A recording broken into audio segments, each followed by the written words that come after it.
Assalamualaikum warahmatullahi wabarakatuh. Waalaikumsalam warahmatullahi wabarakatuh. Mas Ayu. Bismillahirrahmanirrahim. Jumpa lagi dengan kami di AHS Ayung Horror Story, di mana kisah-kisah horor tidak terlalu horor diceritakan oleh kami. Betul. Ya. Seperti biasa, kami akan menyajikan satu kisah horor untuk kawan-kawan semuanya. Semoga kisah-kisah dari kami masih tetap bisa menghibur. Dan apa kabar teman-teman hari ini? Semoga semua dalam keadaan baik, sehat, dan selalu bahagia tentunya. Kami harapkan seperti itu ya Mas Jalu ya. Kemarin sempat tidak tayang 2 hari dikarenakan memang agak sibuk ya Bang ya. Kita jadi panitia. Panitia santunan. Iya, santunan.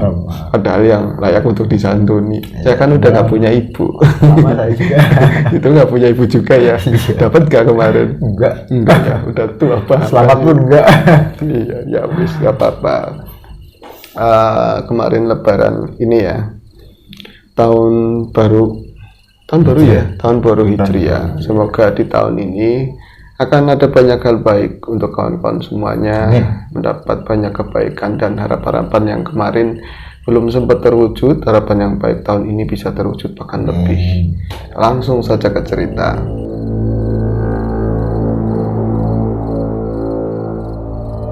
Ini adalah satu kisah dari Mas Imam menceritakan sebuah kejadian horor atau peristiwa horor di tahun 98, bro. Oh, udah lama juga berarti ya. Udah lama juga dan lama. dialami oleh satu keluarga. Ini keluarganya Kang Tarmin. Ketemunya masih sepupu, jadi manggilnya Kang Tarmin. Jadi tahun tersebut ya, mereka itu sekeluarga, bisa dibilang ya hidupnya sangat sederhana, bro. Bahkan bisa dibilang kurang lah, jauh daripada saudara-saudara yang lain. Iya, dengan kata kalau bahasanya miskin. Di bawah garis kemiskinan. Ya, ngomong kayak gitu aja susah, kayak sendirinya aja orang punya, kita aja begini ya. Juga gitu. Iya. Jadi banyak orang susah dalam pandangan orang lain. Ya physically ya kan, dari apa yang nampak ada yang kelihatannya. Namun mereka terkadang yang kelihatan nampak susah justru mereka orang yang tenang hidupnya, kaya hati, bisa menerima keadaan, bisa berdamai dengan keadaan. Mereka yang kurang bahkan untuk hari-hari makan hari ini, besok yang nggak tahu. Besok lillahi ta'ala. Iya, tapi hari ini istrinya bisa berbagi sayur dengan tetangga, anaknya yang jajan permen bisa potekan sama kawannya, suaminya merokok sebatang bisa minta sama temennya. Iya, bisa berbagi, maksudnya seperti itu. Tapi yang justru berkelebihan kadang-kadang, orang butuh sekali, orang melarat, orang susah butuh sekali aja, penolakannya dengan elegan namun menyakitkan.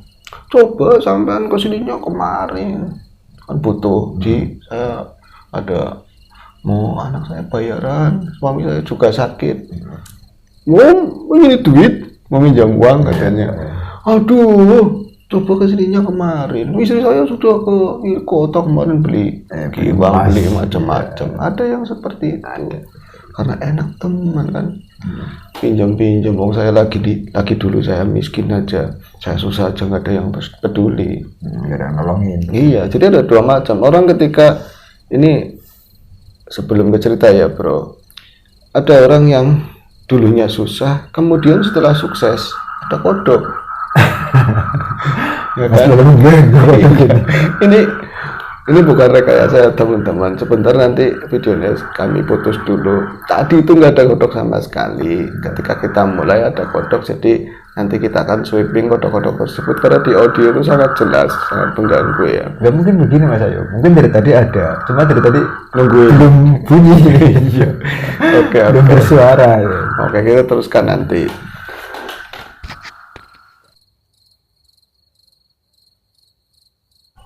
Oke, kita lanjut lagi setelah tadi saya habis memindah. kan. 2 ekor kodok yang dari tadi itu diem, giliran kita sudah mulai bicara bunyi keras sekali. Sebenarnya sih tidak apa-apa, itu kan alam, cuman audionya itu kenceng bro, sangat mengganggu ya. Iya, akhirnya saya tadi bilang sementara kamu pindah dulu ya dok, nanti kalau udah selesai silakan. Iya Mas Ayu. Iya, puji lagi. Kita lanjut ya tadi pembahasannya. Jadi orang sukses, orang kaya gitu ya bro, kadang ada 2 macam bro. Yang dulunya itu susah banget, kemudian setelah dia punya itu jadi loman, eman banget karena merasakan gimana rasanya jadi orang susah. Jadi lagi nggak ada dulu, saya besok pengen sukses, moga-moga diparing jadi orang punya, nggak boleh ada orang susah kayak saya lagi. Yang keduanya, dulu susah, saya nggak ada yang bantu, minta bantuan aja, nggak ada yang bantu ya kan. Terus sekarang saya sudah punya kok, pada ngutang, pada enak temen kan, seperti itu banyak. Nah ini tadi si siapa Kang Tarmin dan keluarga itu termasuk orang yang susah bro, dan tak jarang untuk memenuhi hari-hari ya sering tutup lubang gali lubang. Jadi di rumahnya itu ada beberapa lubang, ditutup, digali, ditutup lagi. Ya nggak, maksudnya pinjam kiri kanan untuk menutup lubang. itu kan hanya istilah bro. Iya kan, kadang warung sampai bilang begini, kalau utang sama saya, kalau beli sama orang lain, ada yang seperti itu. Iya, ada banyak. Makanya Yayu sering ditegur sama kata Kang Tarmin, dek, kalau misalnya ada duit ya belanjanya di situ juga dek, jangan belanja ke orang lain. Iya sih mas, makanya saya yang ditegur, nggak enak. Terus tadi rokoknya mana? Nggak jadi, sorry bayar utang yang kemarin. Kira sudah bayar sama kamu. Seperti itu, susah bro keadaannya. Tapi keluarganya dari pihak Yayu itu kebanyakan ya bukan orang kaya, tapi paling tidak sudah mapan.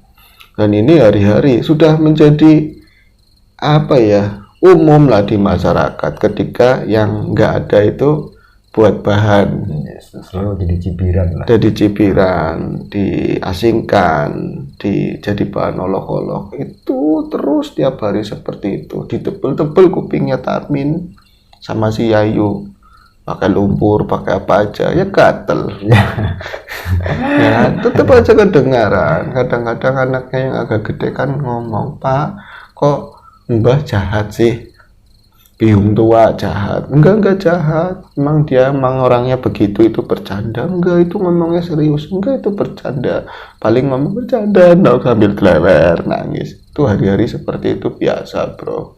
Dan mereka itu menempati satu rumah aja, itu bukan rumahnya sendiri bro, udah bisa dari orang tua, tapi rumah kakaknya Tarmin. Itu cukup buat omongan. Wong omah baik, panggonan aja, rumah aja, cangkangnya jangan numpang, cangkangnya kakaknya katanya, cangkangnya kakaknya, cangkang itu kan ini ya, cipot ada cangkangnya, digitukan. Akhirnya karena hari-hari memang sedemikian berat untuk Tarmin, Yayu, dan juga anak-anak, dampaknya ke anak-anak. Kadang-kadang Yayu kurang sabar ya larinya ke bocah, agak emosional. Ini Tarmin merasa, saya juga harus berubah, apapun keadaannya. Saya harus mulai mengembangkan bisnis. Bangkit dari keterpurukan. Namun apa daya, aku hanya bisa kuli, bro. Bukan pemodal. Iya, bukan pemodal. Sementara kalau misalnya kuli bangunan di rumah, kan kalau ada kerjaan. Kalau enggak ke sawah, kalau udah tandur terus tinggal nungguin panen, itu juga nggak ada kerjaan juga. Akhirnya kan ini yang tadinya seadanya tambah tiada sama sekali. Akhirnya Tarmin memutuskan untuk, saya harus berangkat ke Jakarta, di kota metropolis, penuh dengan harapan. Merantau. Itu diomongkan sama si Yayu suatu malam ya, anaknya udah pada tidur.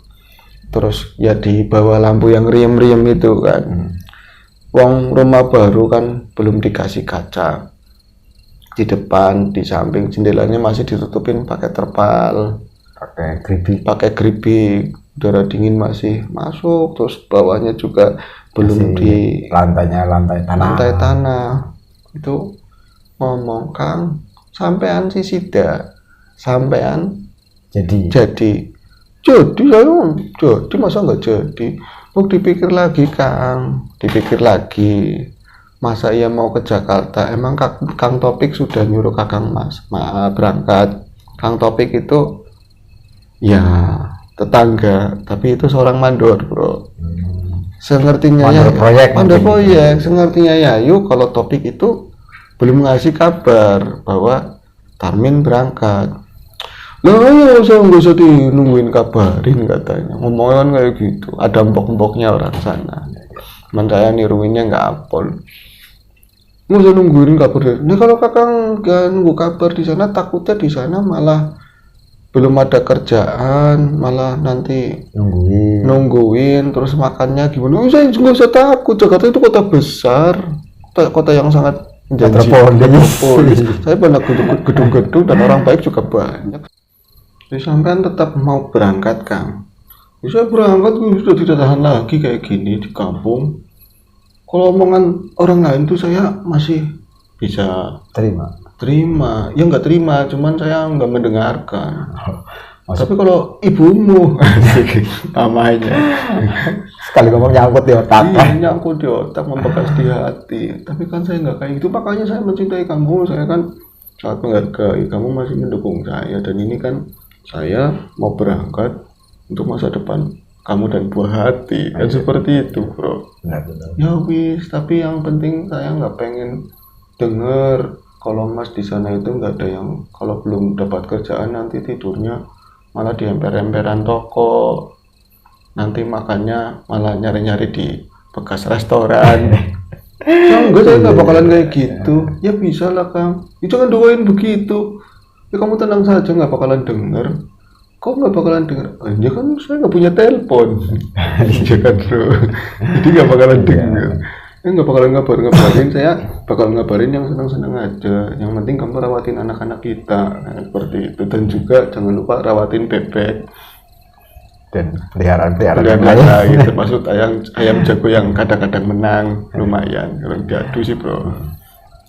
Singkat cerita, dengan ya berbekal seadanya bawa tongkat sepotong, terus baju yang nggak begitu banget, pendekar itu mah. Ya tetap dia naik becak dari kampung sampai ke terminal, ya kan, terus naik bus datang Jakarta, bro.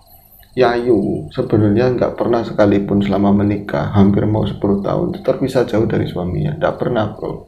Dan mungkin nggak ingin. Bagaimanapun Kak Tarmin itu, saya kalau nggak ada Kak Tarmin saya nggak mampu, nggak bisa tidur, bro. Iya, walaupun Kak Tarmin itu mendengkur, tapi suara dengkuran itu kalau nggak ada saya bikin kangen. Iya, malah nggak bisa tidur. Kan memang seperti itu, bro. Ya kan, kebahagiaan itu tentang penerimaan, ya kan, bro. Kalau misalnya suami kita, istri kita mendengkur, kalau kita sudah menerima, suara dengkuran itu pun hilang, meskipun terdengar. Ya, dengan kata lain, kalau kita mau menerima apapun yang terjadi, apapun kenyataannya, itu nggak ada masalah. Nggak ada masalah, never mind, bro. Makanya sering jadi ada masalah dalam keluarga ya karena nggak mau menerima. Nggak mau menerima, iya. Itu tentang penerimaan. Nah, dari sudah menerima itu, akhirnya kan bom. Apapun kalau dijalani dengan ikhlas ya lebih ringan. Insya Allah. Ya kan. Takbir, bro. Oke. Datang Jakarta, walaupun berat hati, Yayu yang nggak pernah sekalipun ditinggal sama suaminya. Jikalau misal ada kulit di sawah, aturan tengah hari itu balik. Terus nggak balik pun itu nggak tenang. Kadang-kadang nyusuli men, kadang-kadang kayak gitu, kan. Yang sampai nggak pulang-pulang. Ya nanti pulang ini tanggung, ada adendum pekerjaan tambahan, bro. Ya. Adendum. Ada pekerjaan tambahan. Jadi nanti saya pulangnya tanggung. Kamu kan belum makan, tadi saya makan singkong. Emang bawa singkong mentah nggak apa-apa, malas banget lah. Kalau di sana nggak ada pocong sih ya, bro, kayak di sini. Ada. Di sini tuh Kalau di sini dapat kojong atau dapat nasi kiriman lah. Nasi ya. kiriman itu di sini namanya kojong. Dari pemilik sawah biasanya. Ya, biasanya bungkusannya pakai daun pisang, dan gede bro, segitu bro. Kalau dimakan sendirian tuh nggak habis. Nasinya panas, terus biasanya lauknya nggak mewah tapi enak banget itu dari dimakan di sawah. Tempe yang di bumbu kuning, tempe bacem kuning. Kadang lebih sering kuning sama sayurnya kacang, kangkung. Iya. Ikan asin, ikan asin sedikit, nanti sambal ada tempatnya. Saya kecil itu, saya sering ngirim, terus saya juga ikut makan jatah saya yang bungkusannya kecil. Kalau saya seringnya nungguin nenek saya pulang dari sawah bawa kojong. Saya sering dibantah ngirim ikut mbah, terus nanti ke sana kuli-kuli pada makan, saya ikut makan di sana. Terus karena memang biasanya kan pakai teko bawa air buat minumnya, teko yang teko gede, nanti disumpel ujung itu teh pahit tuh, gulanya terpisah. Nanti kadang karena minum itu panas, saya takut cekukan, saya minumnya dari ini parit. Kalau dulu ndak sakit minum kayak gitu kan, kadang-kadang dari air diesel yang air tanah keluar itu ndak sakit. Kalau sekarang minum kayak gitu ya macam-macam lah diagnosa dokter. Kembali lagi ke cerita, ndak pernah sekalipun Yayu itu pengen jauh dengan Kang Tarmin. Apapun, apalagi anak-anak itu dekat sekali sama bapaknya. Pasti ini yang kecil, Fitri, kalau misalnya tahu bapaknya malam ini berangkat, nanti pulang-pulang saya mau ngomong apa? Ya paling gelaweran, air matanya menetes. Mama, kenapa kejam sekali sih? Wong saya dulu aja, saya nggak cinta-cintaan nikah.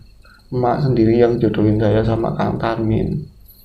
Kok sekarang jadi begitu? Ketika Kang Tarmin nggak sugih, ya, tapi sekarang seperti itu, kadang seperti itu bro. Akhirnya semua harus diterima, semua harus direlakan, dan Kang Tarmin pun datang Jakarta.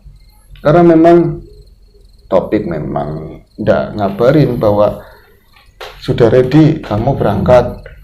Tarmin kan juga punya atasan si topik. Ya kan, dia bisa nambah karyawan seenaknya. Akhirnya dengan nanya, terus dia kan pernah ke Jakarta tapi kan sudah lama sekali. Itu pun ikut bantuin nasi goreng. Pernah jadi pembantu lah katakan. Iya, jadi asisten. Ya.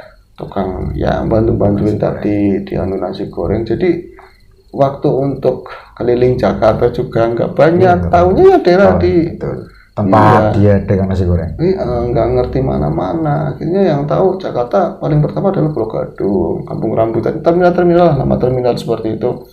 Kemudian dari alamatnya itu di daerah Klender bro. Itu nggak jauh dari Pulau Gadung kan ya? Nggak jauh. Iya. Akhirnya, kalau Klender itu naik 21 apa berapa itu yang angkot itu kan? Iya. Terima kasih sekali mas. Ini kan logatnya itu kayak orang ini ya, orang gitu. Saya bumi ayo. Temannya dewek Bob kayak seperti itu, bro. Mampir sama saya gugup. Ya tetap saya lagi buru-buru. Padahal itulah bro. Kadang-kadang orang tetap harus jaga wibawa. Orang Jawa kan? Orang Jawa. Jaga wibawa. Walaupun lapar. Asal keranyain. Bilangnya nggak lapar, udah makan. Padahal belum makan, bilangnya udah makan. Iya, yang jawab perutnya kerupuk. Udah aja bunyi, perut saya memang sering bunyi pak. Ya udah makan biar nggak bunyi, ya wis. Harus seperti itu. Iya, akhirnya datang ke Klender sana, dan waktu itu ada satu proyek, dan bukan proyek besar, nggak seperti yang diceritakan oleh Topik. Kadang-kadang orang ada yang kayak gitu, megang proyek, suruh bangunan 5 lantai, bahkan yang 5 itu dibangun lagi lantai-lantai berikutnya. Ini yang megang saya. Tapi giliran datang ke sana, ternyata ruko reparasi bro. Yang nggak membutuhkan orang banyak, itu aja kulinya paling 4 orang. Tapi kalau udah sampai datang ke sana, Topik juga melihat Tarmin itu yang nggak ada siapa-siapa, nggak ada saudara di sana kan. Akhirnya tidur di kontrakannya si Topik, bahkan kadang-kadang tidur di tempat kerjaan. Bedeng. Iya. Mas, manggilnya Mas, ya kan, orang lebih tua, terus niatnya mau kerja kan dihormati, wong dia mandor ya. Mas, ngapunten Mas, saya kan bilang kalau nanti saya ngabarin baru kamu berangkat Jakarta. Ini belum ngabarin kamu udah kesini. Aduh, mana sih Min? Iya, punten ya Kang ya. Kadang Mas. Kalau kayak gini saya yang repot ya. Yang sampean tidurnya di sini. Ya ini kontrakan saya. Ini kondisi lagi nggak stabil, banyak kerusuhan, banyak ini nanti aja demo-demo mahasiswa. Aduh, akhirnya saya yang tempat tinggalnya yang agak mewah, saya harus pindah ke sini lebih aman. Jauh dari jalan raya itu. Iya, jauh dari jalan raya. Ini kan masuk gang sempit, nggak mungkin kerusuhan itu sampai ke sini-sini. Ya orang kampung ya percaya aja. Emang kenapa sih? Negara itu lagi genting, kamu nggak tahu. Makanya saya proyek besar itu saya dihentikan. Saya daripada nganggur, proyek kecil lah. Buat saya ambil aja lah. Iya. Buat teman-teman makan gitu kan. Percaya. Berarti saya ikut kerja boleh Kang? Ya untuk sementara ini belum boleh. Nanti kalau proyek gede itu kepegang lagi, nanti kamu ikut. Angel bro, kan bingung. Kamu ada ongkos bawa dari kampung? Saya kemarin jual ini endok katanya, jual endok berapa itu? Ya sudah, ini makan pakai duit kamu dulu ya. Pakai duitnya Tarmin bro. Yang langsa lah di sana. Susah tidurnya kasur yang kasur lantai saja dipakai sama si Topi. Tarmin diupin. Beralaskan terpal kayak kita temen kan seperti itu. Kayak gini banget. Saya niatnya mau merubah keadaan, malah di sini malah sengsara.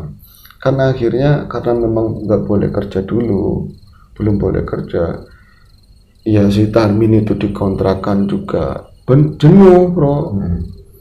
Terus kalau misalnya mau makan, mau beli-beli apa ya mahal, nggak kayak di kampung. Lama-lama ya bete, lama-lama saya tetap mau jalan-jalan lah, mau keluar. Lagi jalan keluar gang, sana ke jalan gede. Emang isunya bakalan rame-rame bro. Berarti itu bertepatan dengan mungkin ini hanya perkiraan saya aja sih. Mungkin berarti bertepatan dengan kerusuhan yang tahun 98 itu yang benar. Betul, Mas Umar menceritakan kejadian itu horor ini emang di bulan Mei itu berarti. Bulan Mei 98. Ya nanti saya ceritakan belakangnya ya. Jadi 1, 2, 3 hari Tarmin di sana. Ya makan seadanya, ikut sama Topik. Dan dari situ juga Tarmin melihat Topik merasa terbebani. Dan apa yang dikatakan sama Mas Topik, Kang Topik itu tentang proyek besar itu omong kosong. Sebetulnya Tarmin bukan orang yang mudah untuk mengira-ngira bro. Dia itu orangnya menerima apa yang diceritakan, ya percaya, mudah percaya, tapi diceritakan sama tetangga kontrakan atau mungkin karyawan yang lain mungkin. Oh, jangan percaya mesti begitu. Puru-puru proyek gede, ini aja proyek gak beres. Ini kontrakan aja belum dibayar. Sampean kalau misalnya ada tempat yang lain, mendingan pindah. Keburu ibu kos kesini sampai yang ditagih loh kontrakan. Pening.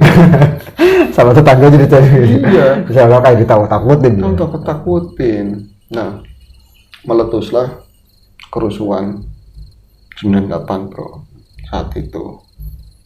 Jadi besar sekali ya saat itu. 98 saya waktu itu ada di Bekasi, di belakang Naga Swalayan. Ada tempat tinggal kecil di sana kan, dan itu luar biasa parah waktu itu kan. Tapi saya dengar dari teman-teman, dari berita yang ada itu pusatnya malah di Jakarta Barat kalau tidak salah ya. Jakarta Barat di tempat saya kerja dulu. Oh, saya sampai nggak pulang saya. Apa waktu itu tahun 98 itu saya kan baru lulus sekolah ya, tahun 98. Saya lulus sekolah itu tahun 97 SMA. Lulus SMA itu tahun 97, kemudian saya kerja di tahun 98 itu saya masih kerja di hotel di bilangan Jakarta Barat lah, di Jalan Hayam Muruk, Dan itu yang nggak jauh dari Glodok. Itu memang parah banget di situ. Mulainya dari Trisakti, mulai bakar-bakaran itu, dan dari pagi itu dari Trisakti itu kelihatan, dari tempat saya itu kelihatan. Oh, berarti dekatnya sama Glodok ya? Dekat sekali. Trisakti kan dekat memang, nggak jauh lah. Sama waktu itu di Jakarta, cuman kan waktu SMP saya nggak langsung SMA. Ya biasa, emang lagi cerita kemarin kan setelah Mbak meninggal saya ke Jakarta ngasal. Lulus SMP pun saya ngasal ke Jakarta. Karena waktu itu saya pengen ke STM otomotif, sebuah STM yang sangat luar biasa di sini lah. Ternyata waktu itu ada jatah bangku dan lain-lain, saya nggak pakai fitur tersebut, pakai danem, nilai tinggi tapi tetap nggak masuk. Kecewa bro, datang Jakarta akhirnya saya kerja di kolam renang Cempaka Putih sana. Kemudian saat itu lagi pulang ke tempat orang tua, tempat ibu saya di Pondok Ungu. Pasti. Iya, dan saat itu ya untungnya saya belum gede-gede amat, masih bawa-bawa anak kampung, jadi nggak ikut-ikutan. Iya. Kalau saya memang sempat ya terbawa sembari ngeliatin ya. Jadi di Jalan Gajah Mada sama Hayamuruk itu ramai banget. Cuma memang kalau saya perhatikan itu bukan pribumi bro. Jadi memang orang pribumi, tapi bukan warga Jakarta bisa dikatakan. Jadi kelihatan banget orang itu orang pendatang, semua orang jemputan lah. Yang mematik kerusuhan. Iya memang terpola sih mungkin ya, dan kita sama-sama tahu belakangan itu motifnya apa, kenapa, mengapa ya. Dan setelah saat itu kemudian lengser Soeharto, Betul. reformasi. Kadang-kadang nanti setelah reformasi keadaan lebih baik, Ternyata bisa reformasi malah bingung. dulu yang katanya konon ya keluarga cendana yang banyak korupsi, sekarang hampir semua lini korupsi semua, nggak di mana saja itu seperti itu ya. Gitulah, kita ke horor nggak ke situ aja ya bro.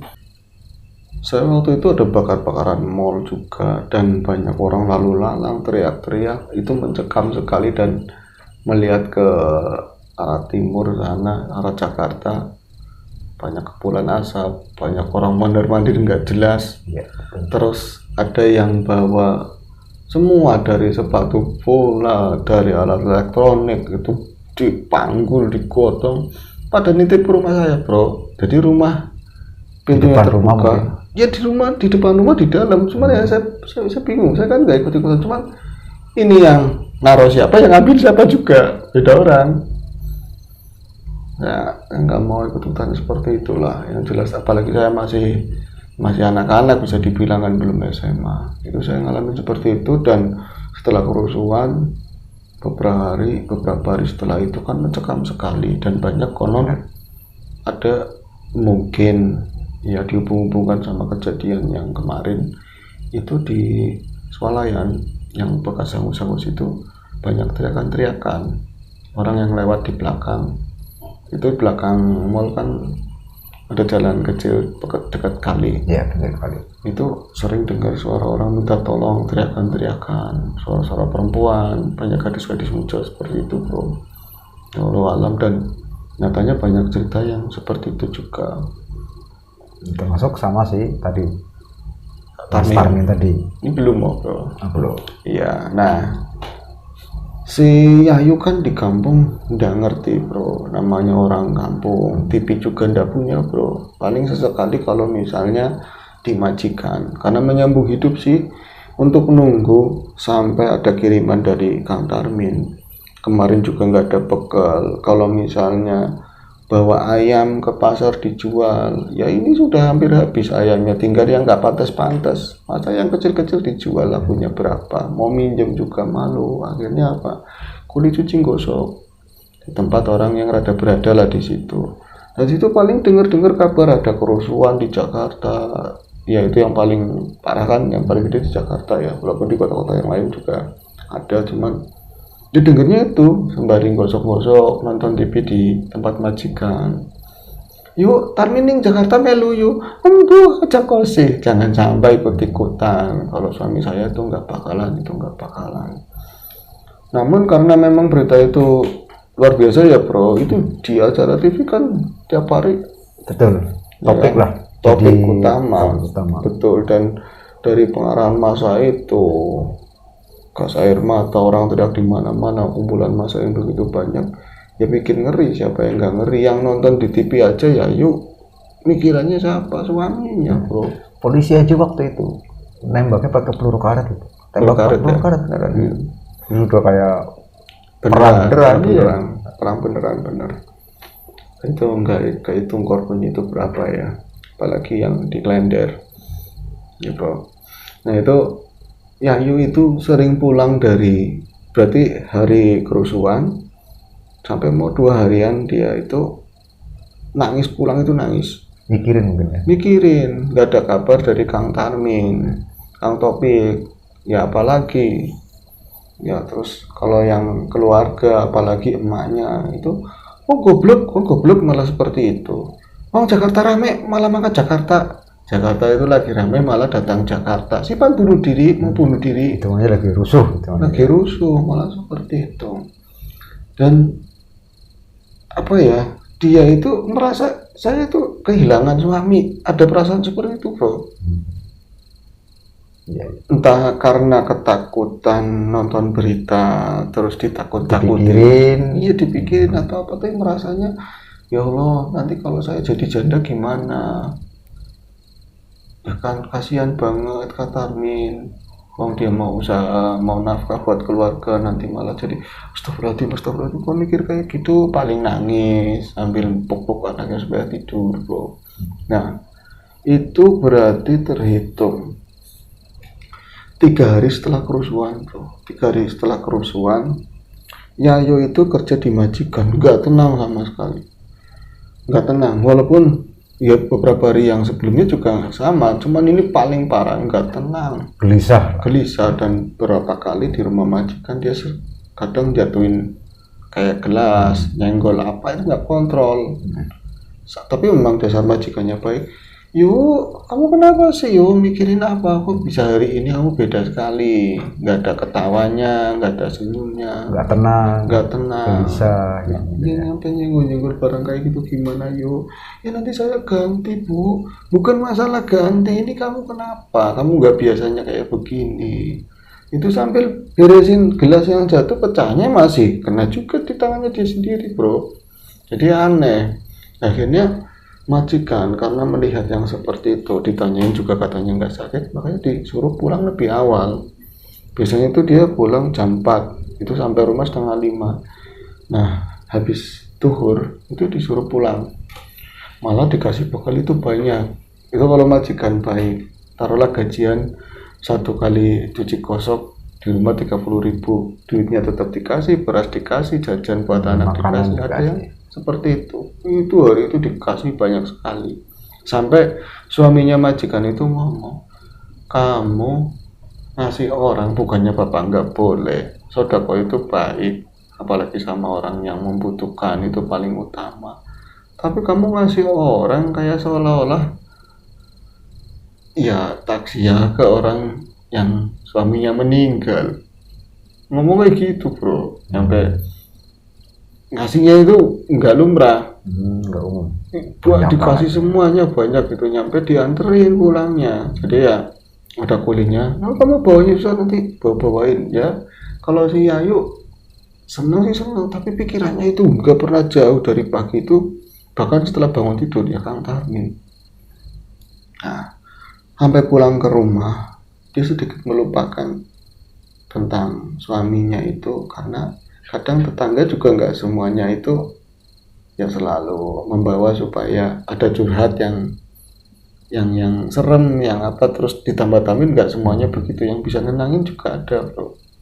Jadi sambil nyapu-nyapu tetangganya dicurhatin, nggak apa-apa lah, wong kayak gitu mah mahasiswa, pemuda-pemuda, orang-orang kayak kita mah enggak ada rusuh-rusuh, sama aja, wong nanti habis kerusuhan juga biasa lagi katanya. Kamu yang tenang, itu dengan kesibukan ngurusi bocah, bersih-bersih rumah sendiri, itu semua agak lupa. Bahkan dia sendiri sudah berdamai, ini suamiku nggak apa-apa dan nggak bakalan ikut-ikutan kerusuhan. Nah entah kenapa bro, ketika habis asar itu pantangan lah buat, ya bukan buat Yayu aja, semua juga kalau tidur habis Asar itu kan nggak baik. Sampai maghrib itu kan ya, waya-waya sandakala tidur itu nggak bagus. Itu nggak bisa, si Ayu itu nggak bisa menahan ngantuk. Saya nggak capek, bahkan saya itu dipulangkan sejak lebih awal. Di rumah pakaian sudah dicuci kemarin, tinggal lipetin doang. Bahkan ayam sudah dikasih makan kemarin, ini untuk 10 hari ke depan. Ya enggak, artinya nggak ada ayam boleh cari makan sendiri ya, nggak ada enggak, maksudnya ayam aku udah dijual. Iya, ayamnya udah habis, tinggal pitiknya doang. Pitik kecil gini.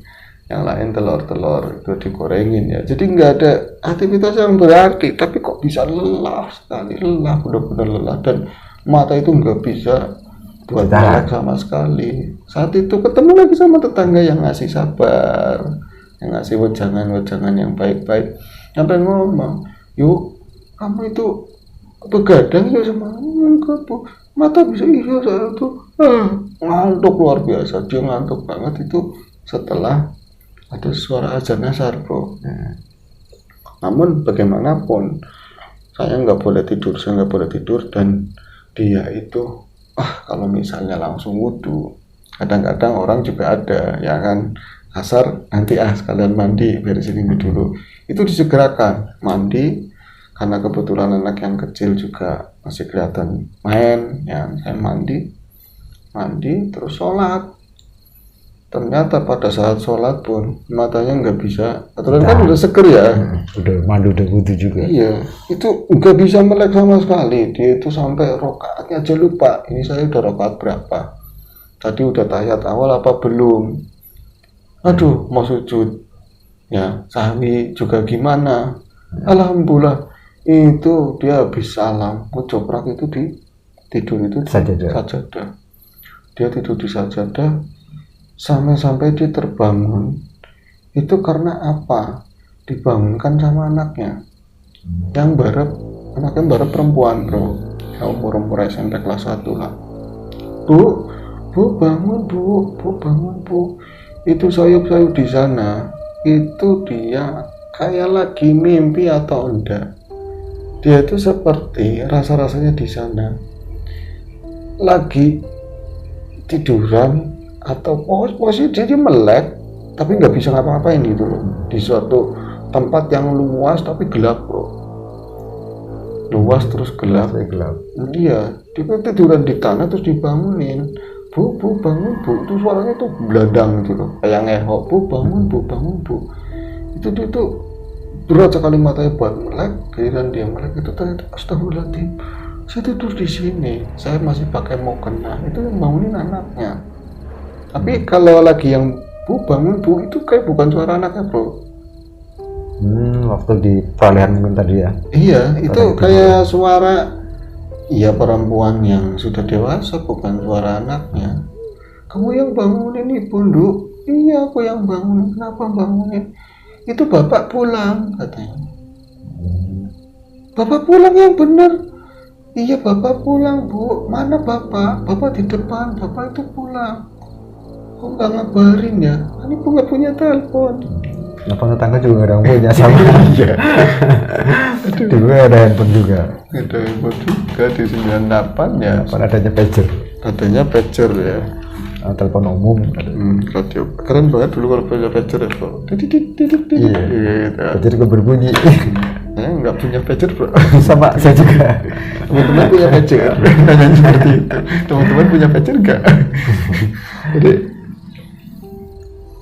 kok suaminya pulang, kaget bro, baru kemarin pulang. Artinya kalau misalnya pulang pasti nggak punya ongkosnya buat berangkat. Iya betul. Kok pulang ya? Bohong masa. Tapi baru kemarin juga kan itu kan. Iya, belum lama, paling baru beberapa hari lagi ya.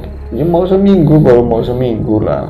Terus kalau misalnya pulang juga itu kan yang diharapkan sebenarnya, tapi karena banyak faktor tadi, dari ongkos, terus dia itu niatnya mau merubah hidup, mau kerja, kok pulang.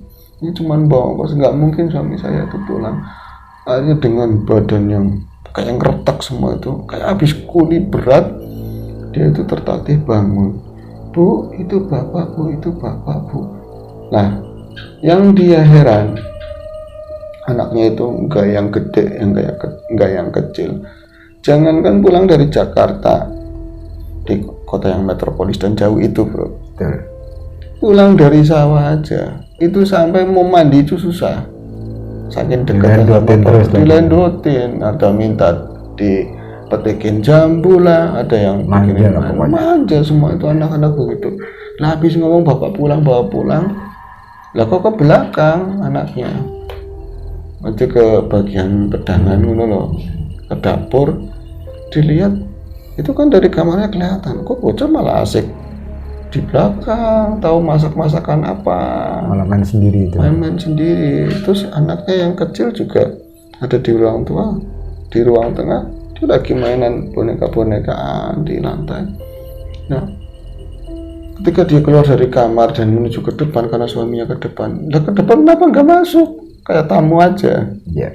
Rumah-rumah sendiri. Tapi kan menguatkan bahwa anaknya itu mungkin bohong.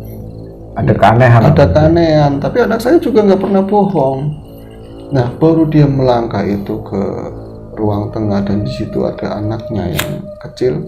Itu mainan, anaknya juga saking asiknya itu nggak ngomong mama atau emak atau apa, dia terus melangkah, itu pegangan sama tembok karena badannya itu terasa pegel, terasa nggak enak. Nah, di sini kan sudah sore bro, ternyata itu lampu ini belum dinyalain, ada stop kontak sana, ada saklar ceklet baru nyala, ada listrik bro. 98 dia sudah punya listrik, cepat baru nyala. Ya Allah, ini jam berapa?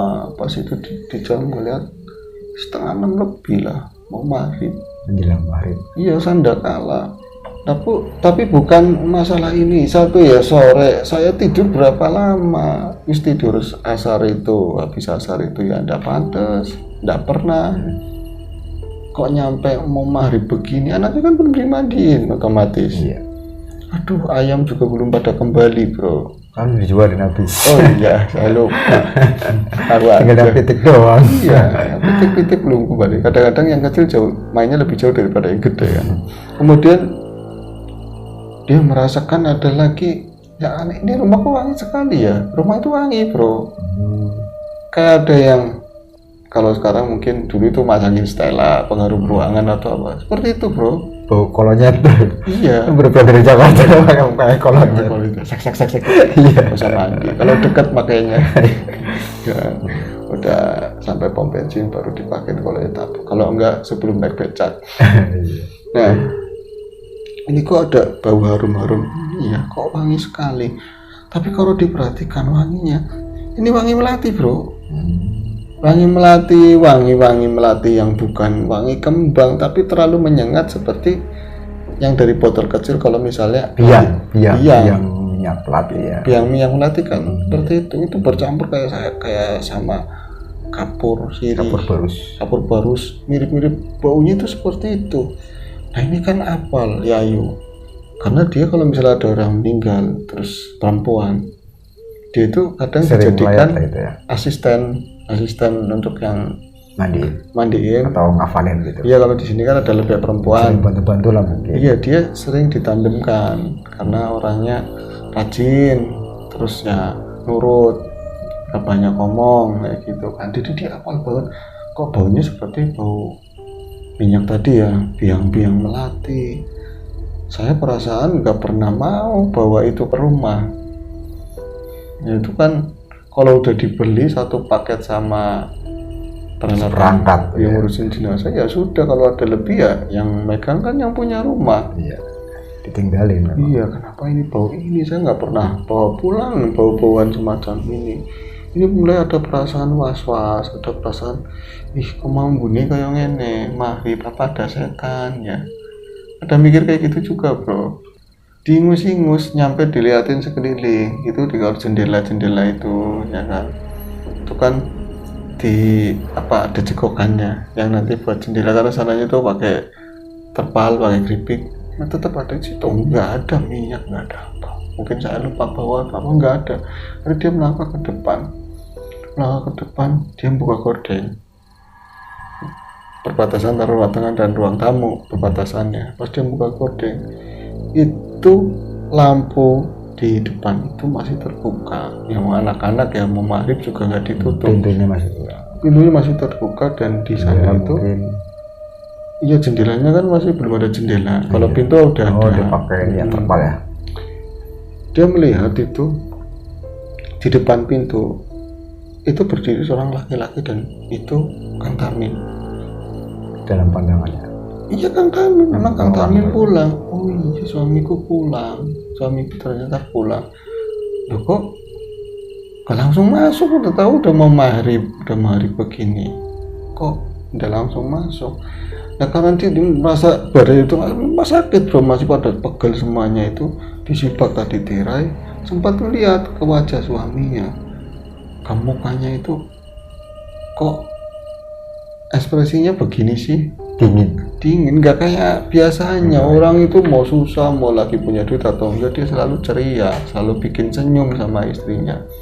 Nah ini kok kenapa mencenger bahasanya ini, kok berdiri mematung di depan pintu. Lah Kang, kok balik? Katanya kok balik? Itu nggak ngomong. Kok nggak ngabari balik? Saya punya telepon, nggak seperti itu. Betul. Iya. Kok balik? Ya Allah, mendingan balik wis, bener balik. Di sana itu banyak rusuh-rusuh, saya ngeliat di TV Kang. Ya Allah, ayo balik, ayo sini masuk kok. Oh ngerti mau maghrib. Ya bawaannya apa? Kemarin bajunya dikemanain? Apa itu rewel tuh. Terus mendadak dia kayak seolah-olah punya energi lebih karena memang benar suaminya pulang, senang bahagia. Nah, suaminya itu masuk itu pun dituntun masuk bro sama si Yayu itu, dipegang tanya suruh masuk. Nah terus suaminya itu ya kan mau dibawa masuk ke dalam, masuknya jangan di ruang tamu, masuk ke dalam udah sore. Terus mau dikasih tahu ke anaknya yang kecil, ini bapak pulang. Nah lagi dipegang tangannya buat masuk itu, ya jalan di bawah kan itu kan belum ini ya, belum dipelur, masih tanah pakai sendal. Ini dia kan bunyi srek gitu kan langkahnya. Nah tiba-tiba suaminya tuh gandul bro, lalu berhenti. Nah, tangan yang ditarik itu yang dipegangin sama istrinya itu sama si Ayu. Dia ngerasa kok suaminya berhenti dan tiba-tiba dia tuh meluk sama istrinya. Tamin itu meluk istrinya bro. Ya orang dipeluk siapa yang nggak senang, ya, tapi kan kangen bro. Iya beberapa hari nggak ketemu. Kita maksudnya apa sih? Gitu ya bro. Iya. Gak biasa-biasanya gitu. Gak biasa-biasanya, tapi juga ya yuk nggak ngomong kan, kenapa sih meluk-meluk? Bukannya nanti waktunya banyak, itu enggak. Jadi ini aneh, cuma merasa seperti itu. Jadi dia meluk kencang, meluk benar-benar meluk ngerangkul kayak orang yang sudah lama sekali nggak ketemu lah ya. Memendam rindu yang demikian gede, luar biasa seperti itu ya. Setelah sekian lama LDR. Jadi Yayu memeluk suaminya itu ya nggak megang pinggangnya bro, kayak orang pasal dipeluk itu aja, tapi lama-lama ya canggung-canggung ya megang juga. Namun pada saat suaminya meluk, disinilah Yayu itu merasakan itu wanginya, itu wangi yang luar tadi biasa, itu sama wanginya seperti itu. Kok suami baunya seperti ini ya, bajunya, badannya baunya seperti ini. Itu sempat berapa lama dipeluk itu enggak langsung dilepaskan. Kemudian ya karena dia merasakan pelukannya agak merenggang, Yayu itu melihat ke wajah suami, dipegang pipinya istrinya itu. Serem ya. Ini serem, bukan cita-cita. Ini serem bro. Ini serem. Terus dikecup bro, bukan bibirnya, keningnya dikecup. Keningnya si Yayu. Ya itu dicium. Sama si Tarmin. Iya sama si Tarmin. Nah setelah dicium keningnya itu, Yayu semakin bingung.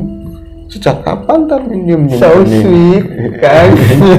Kamu kok gini banget sih, baru ke Jakarta sedikit aja begini. Kalau gitu aneh, ini aneh. Dari situasi yang hampir banget maghrib dan juga ya di ruang tamu kan belum dinyalain lampunya, lampunya gelap-gelap lah pasti. Terus wangi ya seperti itu. Suaminya juga aneh. Dia tuh pengen nanya, kamu itu kenapa Kang mau seperti itu, tapi suaminya buru-buru masuk terus gendong anak yang kecil. Itu anak yang kecil itu ya umur 2 tahun.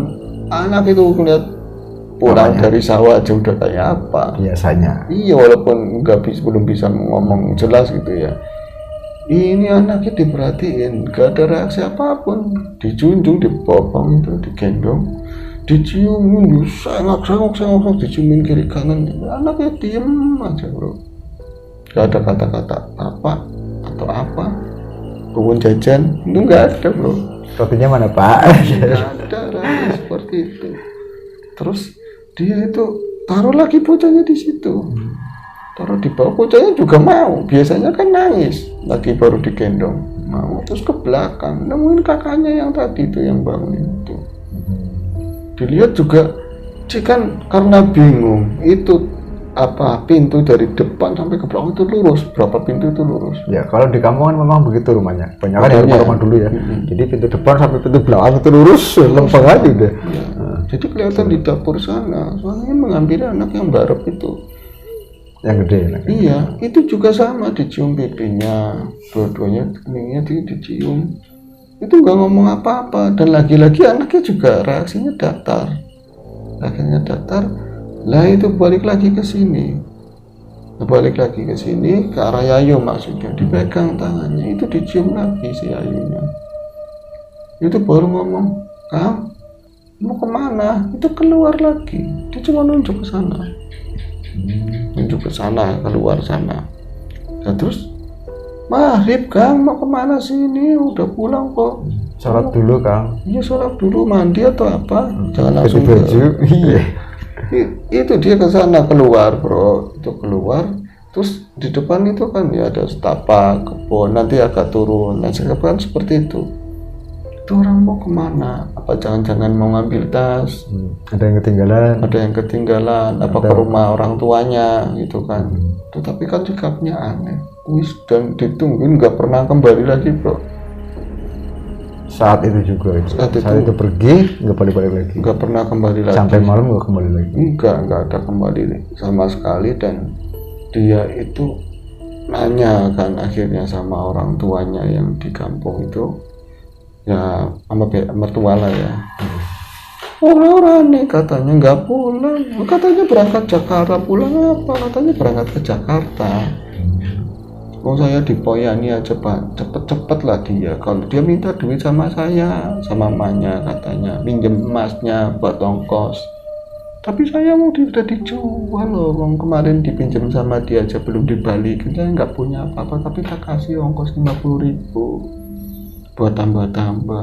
Nah itu nggak pernah pulang, nggak ada kabar apa-apa. Kok pulang dari mana? Pulang pasti kesini lah. Kadang-kadang belum ke kamu aja kesini dulu.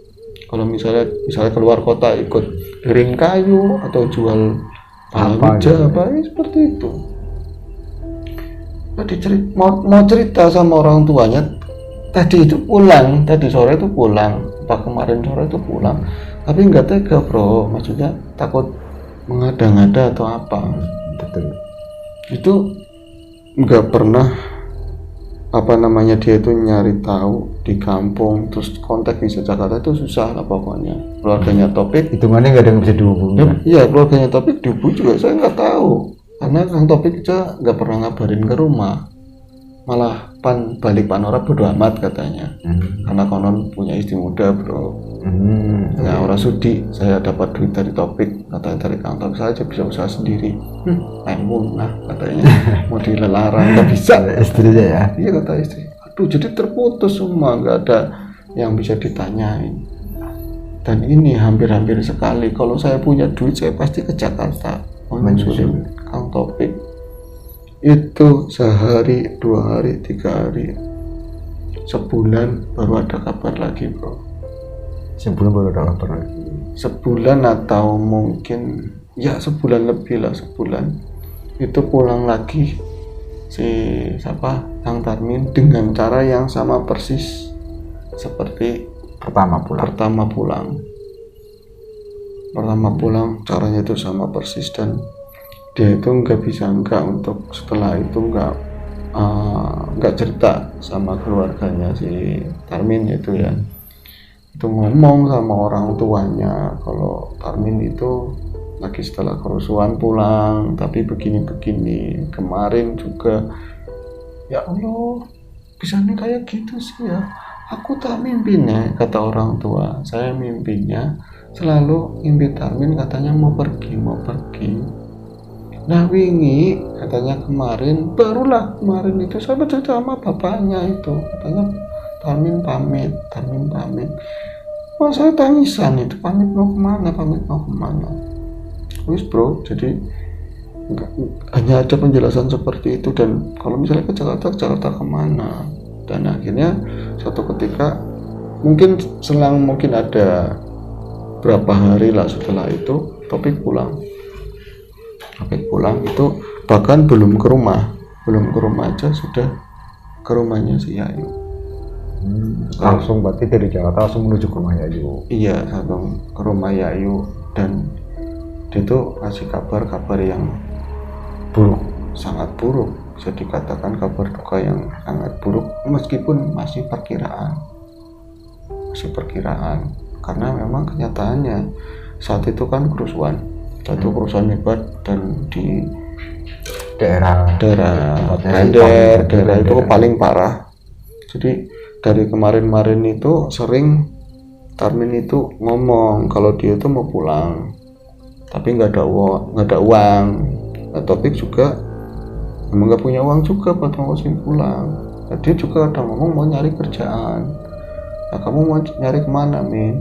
Enggak kakang, saya kemarin itu sering jalan kaki. Kalau sampai di kerjaan saya jalan kaki itu muter-muter, kadang ke tempat-tempat rame ya, cari kerjaan apa aja. Nah itu di hari kerusuhan yang parah itu katanya ada yang lihat, tetangganya itu yang kos-kosan itu, kontrakan itu, ada yang lihat Tarmin itu ikut terbawa arus massa mungkin. Arus massa yang banyak itu. Jadi prasangkanya itu kemungkinan Tarmin itu ikut dalam kerusuhan itu yang bakar mall atau apa itu ikut di situ. Jadi saya itu orang mungkin kata istri sampai nangis itu nggak mungkin pokoknya nggak pernah mungkin apa-apa. Suami saya nggak mungkin kayak gitu, nggak mungkin ikut-ikutan. Dia itu orangnya kalem, nggak mau yang rusuh-rusuh, jangan mengada-ada. Sampean kalau misalnya nggak bisa ngasih kerjaan ya wis, saya ridho, saya ikhlas, tapi bu yang ngabar yang enak. Ya salah juga Topik, maksudnya itu dia ngapain ngabarin dia gitu ya bro. Ngabarin nggak enak ya lagi. kemungkinan Iya, karena belum pasti ya. Iya, jadi karena Topik itu ngabarin karena setelah itu nggak pernah pulang ke rumah lagi bro, lama udah nggak pernah pulang ke rumah lagi. Bahkan dia tuh nyari informasi dari korban, dari apa ya, memang nggak pernah pulang ke rumahnya Topik. Iya, nggak pernah ke rumahnya Topik. Dan dia juga takut ya gimana, apalagi sekampung dia juga tahu si Tarmin itu punya anak istri. Akhirnya kan bro, itu ya tangisan luar biasa lah si siapa Yayu itu tangisan luar biasa. Terus ya gempar-gemparnya tuh Tarmin itu jadi salah satu korban kerusuhan Mei tersebut. Dan mungkin di saat Tarmin itu pulang di waktu sore hari itu hari ketiganya dia meninggal. Kemungkinan seperti itu dengan perangai, dengan tadi sikapnya yang seolah-olah dia itu permisi. Dan datang kedua kalinya di 40 harinya kayak gitu loh. Tapi sampai berapa lama keluarga nggak ada yang pernah memastikan, dan ketika dicari juga nggak ada kabar. Itu apa bro, nggak berani untuk melaksanakan kayak tahlilan atau apa, terus dinyatakan memang itu meninggal karena masih berharap mungkin masih berharap bahwa Tarmin ini hanya sedang menyembunyikan memasukkan kematiannya bro. Sebetulnya Tarmin jadi CEO. jadi CEO. Nah itu akhirnya Sudah bro, itu nggak ada kabar dan lama, dan sosoknya si Yayu jadi pemurung, bahkan anak-anaknya itu banyak dirawatin sama adik sama kakaknya si Tarmin. Jadi ada gangguan inilah mental, depresi, ada depresi luar biasa.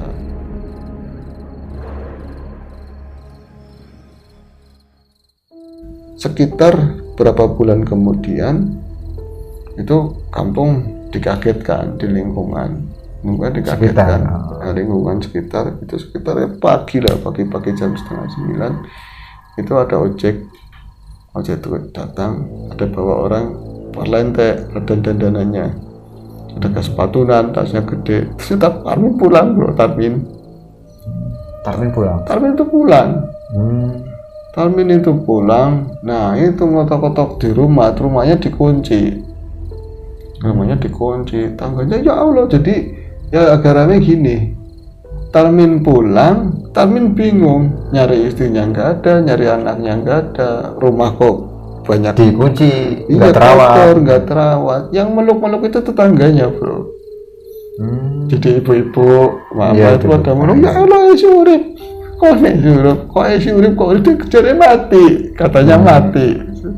Itu kan katanya ada disus tapi nggak keluar di banyak orang, katanya mati. Kok urip ya Allah, malah gegandengan si asli plak dipeluk-peluk di dia dijepit apa aja gitu ya. Nah apa sih Wak, katanya saya mati gimana, saya hidup kok mati, katanya. Itu sampai ketemu sama imam. Kan pernah Kang, harus sudah mati Kang. Mati apa? Nggak paham bro dia. Justru berarti cerita yang tadi itu, yang desas-desusnya si Tarmin meninggal itu nggak sampai ke Jakarta itu kan ya? Nggak sampai.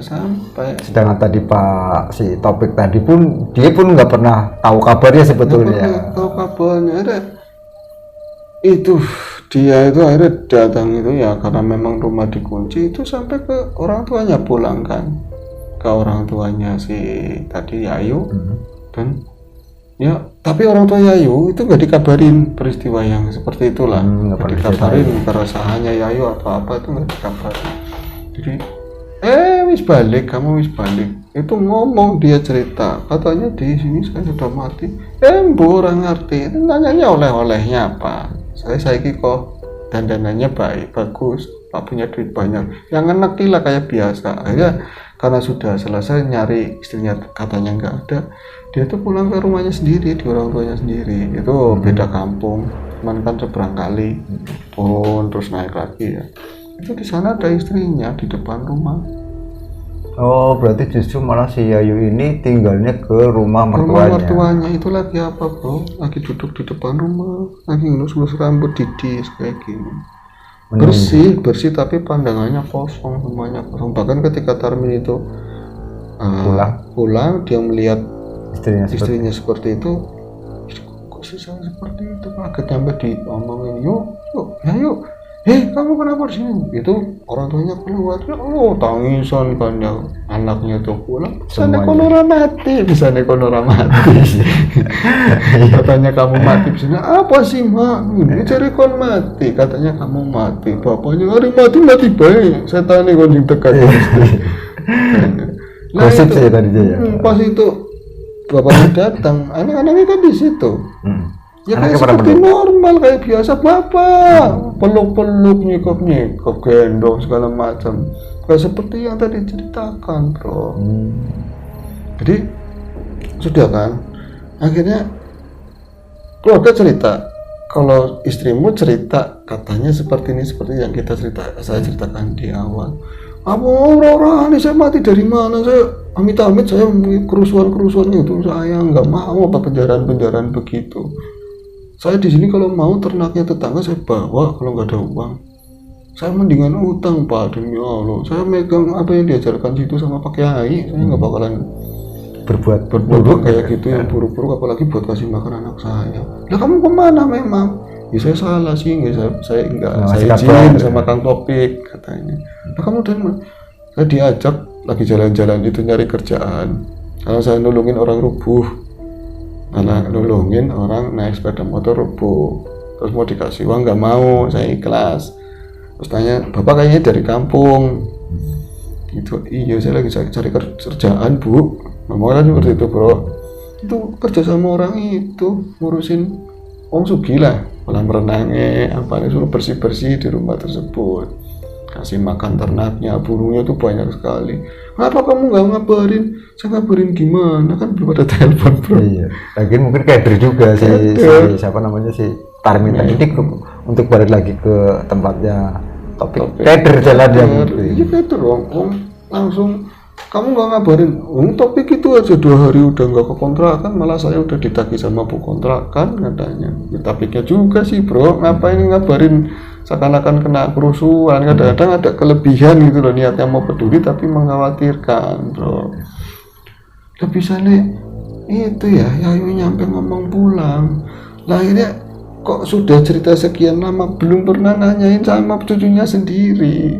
Akhirnya ibu jaga mana itu yang gede ditanyain, emang lagi itu bapakmu pulang? Enggak pulang bro, katanya bapaknya pulang mau maghrib. Bapak kan di Jakarta baru pulang ya pak. Bingung bro jadinya, jadi semua bersumber dari Yayu semua.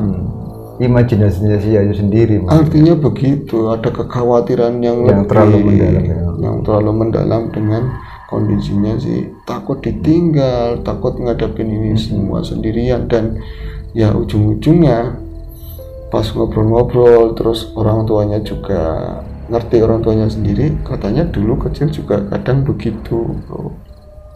Pernah kalau lagi kepikiran lebih dia sering kebawa sama situasi, akhirnya takut melihat ini dan itu kayak gitu bro. Udah depresi. Iya depresi, dan itu untuk pemulihan sampai di Tarmin itu yuk dipeluk-peluk sampai ini mas kakak ini tetap nggak percaya, masih belum bisa connect. Sampai berapa hari sampai kayak orang Jawa itu dijaluk apa diobatin lah. Iya sama ini alternatif, didoakan sampai dia itu bisa mengenali lagi bro. Terus akhirnya ya kembali seperti semula. Tidak kamu.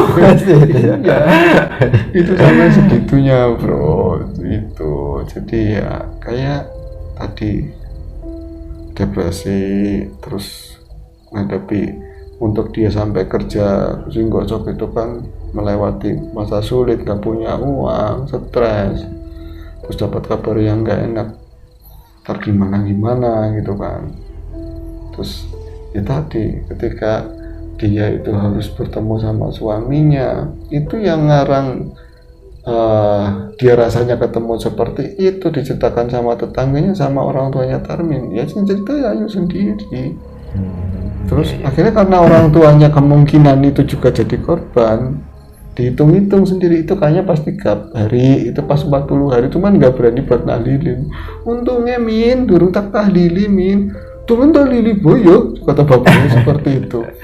Ya mana daripada nahlili kamu bobong duit itu kisah yang pernah terjadi bro. Dan ini diceritakan, jadi dikumpul-kumpulin semua data itu sama imam, sama mas imam itu. Nah itu saja cerita hari ini bro. Ini menarik ini. Jadi saya teringat sebuah lagu ya, lagunya Bung Haji ini lagunya. Bung Haji. Sekedarnya saja, semua tuh sekedarnya. Jadi kalau merana ya sekedar serananya saja, sedih ya sekedarnya sedih aja gitu, nggak usah terlalu mendalam. Ketika itu kan akhirnya karena terlalu mendalam ya, jadinya sampai depresi sendiri. Iya, jadi ada ilusi, ada hal seperti itu ya. Walaupun memang tidak maido kata bahasa orang sini, kemampuan seseorang itu beda-beda. Termasuk tadi kabelnya Mbak Yayu, ya beda. Pakai serabut yang tipis akhirnya mudah putus. Alhamdulillah udah tersambungan. Terima kasih Mas Imam sudah berbagi cerita di AS. Semoga sekarang mungkin ini ya sudah lama sih ya, sudah pada gede, anaknya sudah pada dewasa semua, dan kejadian seperti 98 jangan pernah terulang lagi. Jangan pernah terulang di negara kita. Walaupun kemarin-kemarin sempat ada desas-desus yang masuk untuk reformasi jilid 2, nggak usah lah. Cuma kan alhamdulillah ini masyarakat tuh nggak terpancing. Gitu. Nggak ada simpati sama mereka, malah justru karena terlihat banget ya gerakan-gerakan mahasiswa ini. Jadi ya perubahan itu bukan dari yang seperti itu, perubahan itu yang paling dasar ya dari rumah, betul, dari anak-anak. paling ruang lingkup terkecil lah. Ya, kalau masalah bocah-bocah kecil itu diajarin malu berbuat salah, malu buat ya tadi ya izin gue ngelakuin salah, insya Allah sampai gede tua juga nggak korupsi, nggak anarkis, nggak macem-macem. Ya toh, kalau misalnya yang mau taruhlah, saya bukan menyudutkan mahasiswa bro, ini sekedar ini ya beda tema. Yang selalu menyuarakan tentang hal-hal begitu adalah mahasiswa, alih-alih suara rakyat. Betul. Untuk perubahan, ntar yang korupsi yang apa juga mahasiswa semua juga. Mantan mahasiswa korupsi, mantan mahasiswa. Kalau mantan kuli, mantan apa ada? Iya, justru. Iya. Justru yang mantan kuli nggak pernah korupsi, tapi ya ketika jadi kuli bisa jadi pernah korupsi bro. Betul. Makanya jangan ngapa-ngapain udah. Ya nggak semuanya, cuman ya begitu. Jadi rakyat itu cukup lelah dengan apa semua yang terjadi. Bisa bertahan aja, alhamdulillah. Semoga nggak terbawa untuk yang hal ya, dengan kata lain masyarakat sudah jenuh dengan sandiwara politik. Sandiwara politik, betul. Itu aja, jangan jauh-jauh nanti kita diundang ke Istana Negara bro. Repot masuk podcast juga gitu. Iya. Oke, itu saja cerita kita hari ini, semoga bisa menghibur dan ada hal baik yang bisa diambil dari cerita ini. Kita undur diri dan kita akan ketemu lagi insya Allah di cerita-cerita berikutnya. Sehat selalu. Assalamualaikum warahmatullahi wabarakatuh. Waalaikumsalam warahmatullahi wabarakatuh.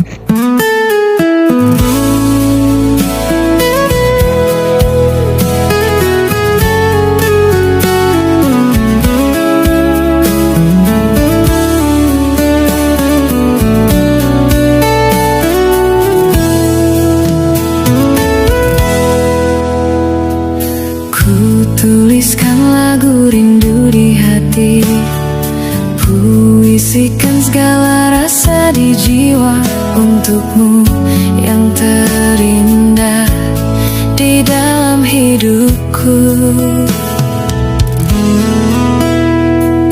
Ku sandarkan harapanku padamu,